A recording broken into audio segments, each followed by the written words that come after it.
Well, the form welcomes in a childhood hero of mine, Richard Brosnan, who on Saturday night will, in partnership with his son Emmett, harness up Maori Law in the 2021 Interdominion Trotting Championship at Menangle in Sydney, 42 years after Richard won the same event in scintillating fashion, with no response at Addington in 1979 when I was an impressionable young lad. Richard, hey, thanks for your time. Let's deal with the present first. How are you feeling emotionally going into Saturday night's final with a genuine winning chance, given that this time you're sharing the training duties with your son Emmett? Well, that is kind of the biggest buzz. Emmett and I are, trying to do it together, and it's great to be able to have him on board. Well, he's allowed me on board, I should say. Hey, this horse, Maori Law, he won the Group 1 Australasian Trotting Championship at Bendigo in September, Emmett's first Group 1. It was just his seventh start, I think, for your training partnership. And he's an 8-year-old. So I'm wondering how you came to get him in your stable.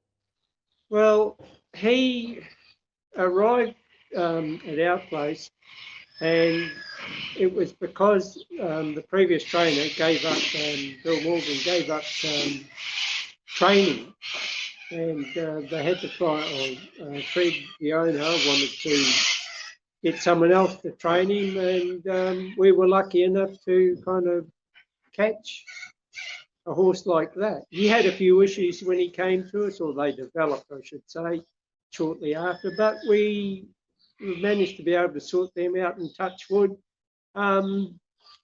they've stayed at bay. So, well, he's been a great find for you. He was a Group 3 winner 4 starts back at Melton in your home state. So he came into the series in pretty good shape. What have you made of his progress in the New South Wales series on the 3 different tracks? He's handled it all very well. The tracks we thought might trip him up, especially Newcastle being a bit tighter. But Greg reported after the race, he said he just, flew around the corners really, really good. So encouraging. No, each race, he just has run them out strong. And in my view, has just improved a bit with each run. So I'm real happy with his progress there. That Newcastle win in the hands of Greg Sugars, who you mentioned there, it was quite soft. He was able to sort of dictate a fairly slow pace mid-race there. But it was the third race in sort of 8 days for these horses, plus all that sort of travelling. So how has he come through that qualifying period?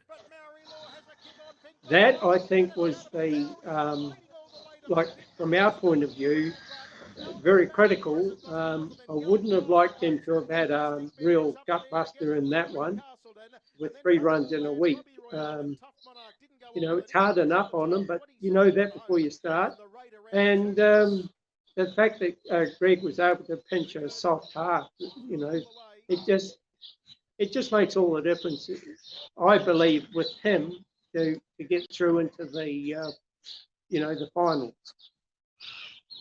He was a close fifth in that Menangle heat over the 2,400 metres on the opening night. I'm just wondering what you think of the track at Menangle, and does it suit him, do you think? And what about the 3,009 metres for the final? Well, being a big track, naturally you think it would suit all of them, but they reckon it's a bit of a track you've got to get used to. According to different ones, they've told me the same thing. So, you think that anything could land on it and run, but they said that's not always the case. Sometimes they've got to get used to it. And they race a wee bit different there in the way they approach the speed.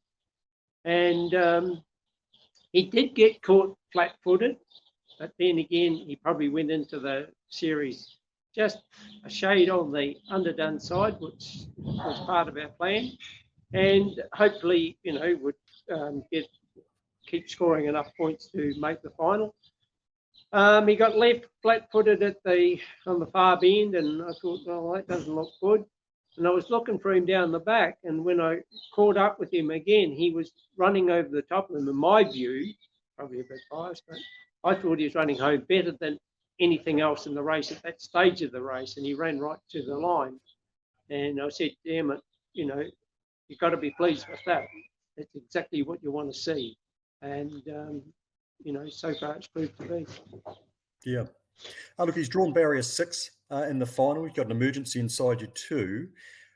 What do you make of the way the field is drawn? Is that draw going to work for you? And what are you sort of expecting Greg Sugars to do from there? Greg's been around and he's driven a lot of big races, and that's his job. He'll sort it out. He'll have a plan for it, and there's no use us interfering with his thoughts on it. It's up to us to present the horse to him to do the job he feels he's capable of, and we've got full confidence in Greg that he will do the best he can, and it's up to him to find the best one he can in that 3,000 metres, and the last 9 is the telling part, and if he can be in front, that'd be fantastic. Do you think the draw has enhanced your chances? Is it the sort of draw that you were looking for? Well, Greg's quite confident about it. He's upbeat about it. You'd always like the perfect draw, but only one can get that. And he's been very adaptable, this old guy. So, we're quite confident that he'll give us a good run for our money. Well, one of the other horses that's fairly tight in the market's Majestic Man, which Anthony Butt's going to drive. And of course, Anthony had been driving this fella over in Victoria. Do you see Majestic Man and Anthony Butt as being amongst the toughest to beat? Yes. The majority of the horses in that field, you could make a strong case for winners. He is no doubt one of those that is, one of the leading contenders you're going to have to keep an eye on. Because we know how good he is, and these are the sort of things that Greg will have sorted. And the ones that Matty Cravens, you can't rule them out, and the horse that won a couple of heats. They've all got strong credentials, and I think that's the way a final should be. Should be open, should be strong. And expect the Trotters race to be a really, really top-class race. But clearly, Richard, you're happy with your fella. Very, yeah. Everything's kind of been on the upward thing. We haven't had to touch wood, had any kind of setbacks. He's thrived up here at James Rattray's, and he goes out and does what bit of work we have to do with him, and everything's been pointing in the right direction. Well, Richard, we wish you and Emmett well with Maori Law on Saturday night in the Interdom Trotting Grand Finals, 10:45 New Zealand time. Race 5 on the card there. It's meeting 21 with us in New Zealand. Richard, we have to reminisce, because one of my enduring harness racing memories as a kid, and I was 11 at the time, was No Response in that dramatic finish in 1979. And I can still recall the commentary of Rion Murtha. So if it's that vivid still for me all this time down the track, what's it like for you? How do you recall that win of No Response that you trained and drove to win the Interdominion Trotting Championship in 1979? It was, kind of like we went into it and gave ourselves a runner's chance. We knew he was building his strength and ability at that, coming up to that, and always coming along as a young fella. You look at those horses and you think, well, they're good trotters, great trotters, and you respect them all. And to have a horse that can compete with them, and not only that, come out and do what he did amongst them, it was something that I'll never forget.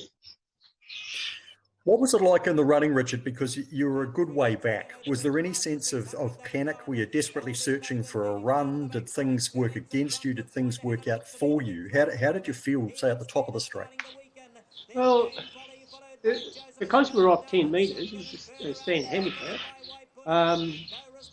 they split into 2 bunches in the early race. There was 3 or 4 up front, and then there was the rest of the body of the field back. And I was on kind of the tail of the main bunch. There was 1 or 2 that missed the start.